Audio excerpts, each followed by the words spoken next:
Hello everybody, Tommyruin here, and today I'm going to be quickly going over 3 things that I want to see happen soon in Project Ascension. Firstly, I'd like to see some spells changed and some added. As a classless server, Ascension opens up multiple avenues for character customization and progression.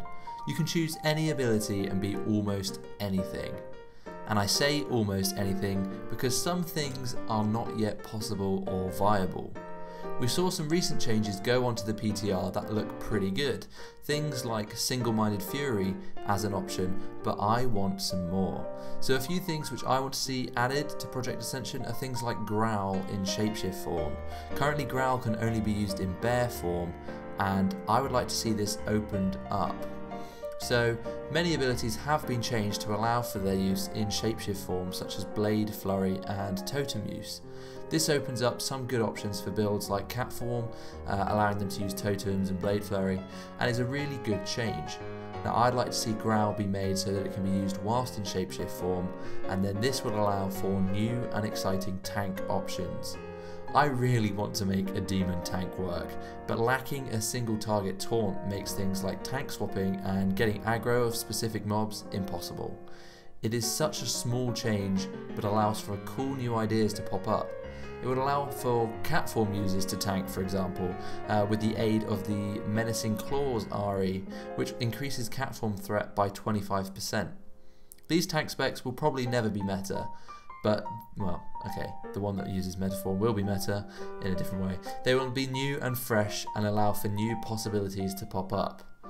I'd also like to see a gladiator-esque stance be added for protection warriors and bear druids. Being able to be a burly bear DPS would be a lot of fun, a hairy wrecking ball of destruction.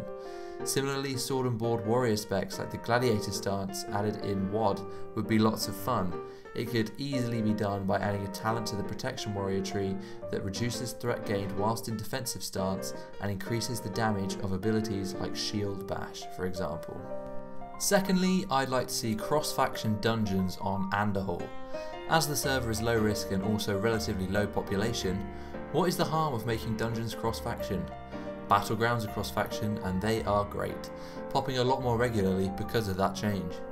It would make doing the daily dungeon faster for everyone, whilst also allowing for new friendships and new groups to form. Currently there is a massive horde bias at endgame, with most raid guilds being on horde side. It would benefit the alliance greatly as their queues will be much shorter.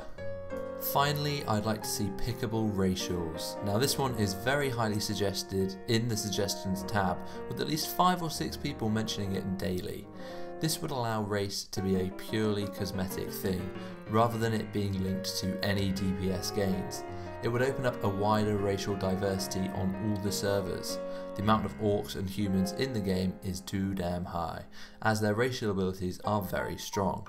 If each race were able to pick their own racials like they pick talents and abilities, we would see a greater diversity of races based on personal preference rather than racial ability. I sure as hell would go straight to being an undead. Making the choice of character at level 1 because they look cool, and then investing hours into a character only to discover you have a less than ideal racial isn't fun. Being able to switch that on the fly, that would be pretty cool. So that's all from me today guys, a very short video. There are more build videos coming soon once Blood Scalp ends. I have 3 healer builds coming up, so stay tuned for that, as well as a few damage dealer builds coming soon too. So thank you all very much for watching, and I will see you all very soon. Is it you? Is it me? Are we comfortable?